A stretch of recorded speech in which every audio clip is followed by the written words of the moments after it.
Hello student, आप सबका हमारे यूट्यूब चैनल पे स्वागत है। स्टूडेंट, इस वीडियो में हम बात करने वाले हैं केजी होम्यो बीएससी नर्सिंग के बारे में।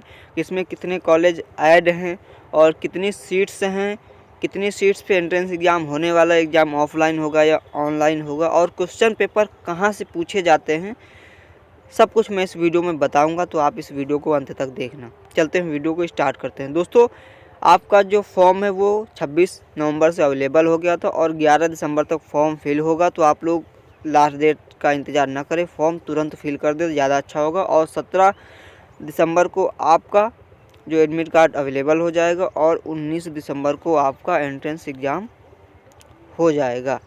तो इस बार अच्छी बात है कि आपका एंट्रेंस हो रहा है, मेरिट बेस नहीं होगा, क्योंकि पिछले साल मेरिट बेस हो गया था तो काफ़ी बच्चे जो है वो छूट गए थे, क्योंकि उनका मेरिट बेस होने के कारण नहीं हो पाया था। बट वो अच्छे से स्टडी कर रहे थे, तो मेरिट बेस हुआ था तो नहीं हुआ था, बट वो लोग भी इस साल तैयारी कर रहे हैं।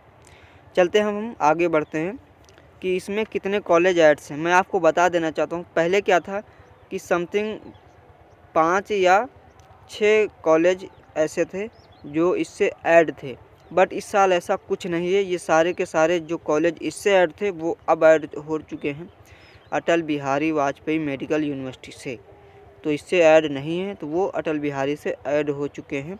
तो ये सिर्फ कितनी सीट्स पे एडमिशन लेगा, इसमें साफ साफ दे रखा है, आप लोग भी खोल सकते हो ब्राउज़र, तो मिल जाएगा आपको कि 110 सीट्स पे ही ये एंट्रेंस एग्ज़ाम लेगा केजीयू में, जो कि पूरी तरीके से गवर्नमेंट है। तो सरकारी है तो आपके लिए और भी अच्छा होगा, लेकिन आपने अच्छे से पढ़ाई की होगी तभी सिलेक्शन होने वाला है। अनरिजर्व्ड की अर्थात जनरल वालों की 40 सीट्स हैं, ओबीसी की 27 सीट्स हैं, एससी की 20 सीट है और एसटी की मात्र 2 सीट्स हैं। और ईडब्ल्यूएस, जनरल वालों का ईडब्ल्यूएस बनता है, जिनके पास होगा तो उनकी जो है 10 सीट्स हैं। तो टोटल सीट्स 110 हैं। तो आपने अगर अच्छे से तैयारी की होगी तभी होने वाला है, क्योंकि मैं आपको बता दूं पिछले साल मेरिट बेस होने के कारण बहुत बच्चे हैं जो रह गए थे और वो पिछले ही साल अच्छे से तैयारी कर रहे थे, तो उन लोगों ने एडमिशन भी नहीं लिया था, तो वो लोग अभी तक तैयारी ही कर रहे थे। तो इस साल क्या है कि इस साल एंट्रेंस देंगे तो वो लोगों के चांस सबसे ज़्यादा रहेंगे, क्योंकि उन्होंने 2 साल अच्छे से तैयारी भी कर ली है। तो आप ये समझ लो कि कंपटीशन एकदम हाई लेवल का होने वाला है। अगर आपने अच्छी से तैयारी की तभी होगा, क्योंकि यहाँ पर रैंक ही आपकी डिपेंड करेगी। अगर जनरल वालों की रैंक आप ये समझ लो कि 50 के अंदर अगर रैंक आती है जनरल वालों की, तभी एडमिशन होने वाला है बीएससी नर्सिंग में, नहीं तो फिर बहुत मुश्किल हो जाएगी। और ओबीसी की भी समथिंग 50 से 60 तक की रैंक अगर आई है तभी एडमिशन हो पाएगा। और एससी वालों का भी आप समझ लो कि अगर डिपेंड करेगा कि कितने बच्चों ने फॉर्म डाला है और कितने बच्चे ने इंटरेस्ट दिया है और कितनी रैंक उनकी बनती, फिर भी 150 200 अगर आपकी रैंक है एससी वालों की तभी यहाँ पर सीट्स मिल पाएगी। और एसटी का तो 2 सीट्स हैं। अब देखो, एसटी वाले तो काफ़ी अंत तक जाते हैं, तो उसके बाद ईडब्ल्यूएस का तो फिर जाएगा 150 या 200 तक रैंक होगी तभी चांस रहेगा मिलने के। तो आप अच्छे से पढ़ोगे तभी होने वाला है। तो कुछ ऐसा ही है। और यहाँ पर फिजिक्स, चलिए बात करते हैं कहाँ से क्वेश्चंस पूछे जाएंगे। तो यहाँ पर फिजिक्स केमिस्ट्री पूछी जो है कंपलसरी है सबके लिए, और साथ में इंग्लिश। अगर आप फॉर्म भर रहे हो और फिजिक्स केमिस्ट्री बायो तो है ही, साथ में इंग्लिश सब्जेक्ट अगर आपका है तब तो आप फॉर्म भरिए, नहीं तो फिर आप फॉर्म मत भरिए, क्योंकि इंग्लिश भी कंपलसरी है। विदाउट इंग्लिश के आपका एडमिशन नहीं होने वाला है, तो इंग्लिश भरना ज़रूरी है, ठीक है। तो अब क्वेश्चन कहाँ से पूछे जाएंगे, चलिए बताता हूँ। क्वेश्चंस आपके जो 11 और 12 की बुक्स हैं, अर्थात आप सीबीएसई बोर्ड से हो या फिर यूपी बोर्ड से हो या फिर कोई और बोर्ड से, तो आपकी कक्षा 11 और 12 की बुक से ही आपका जो है एग्ज़ाम होने वाला है। यहीं से क्वेश्चंस पूछे जाएंगे, लेकिन क्वेश्चंस आसान नहीं होंगे, जो कि आपके बोर्ड एग्ज़ाम में आसान पूछे जाते हैं। तो यहाँ पे आसान नहीं पूछे जाएंगे, टफ़ होंगे, लेकिन इतना भी टफ़ नहीं होंगे कि आप उनका आंसर ना दे पाओ। तो अच्छे से प्रिपरेशन करोगे तो हो जाएगा। अब यूपी बोर्ड के बच्चे जो हैं, इनके लिए सबसे बड़ी प्रॉब्लम यह है कि ये लोग हिंदी मीडियम से अभी पढ़ाई कर रहे हैं, और यहाँ पर जो क्वेश्चन पेपर है वो ओनली इंग्लिश में ही आएगा।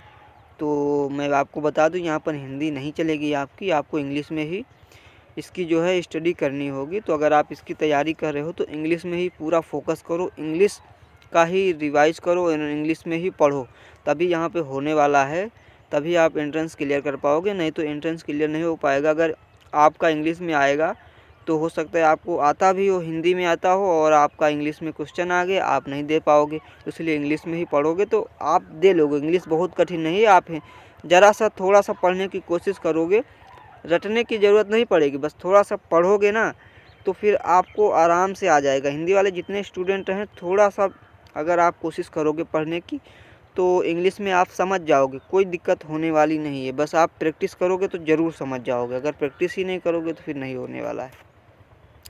तो कुछ ये क्वेश्चंस थे, तो आप लोग अच्छे से तैयारी करते रहो, कंपटीशन एकदम हाई लेवल का होने वाला है।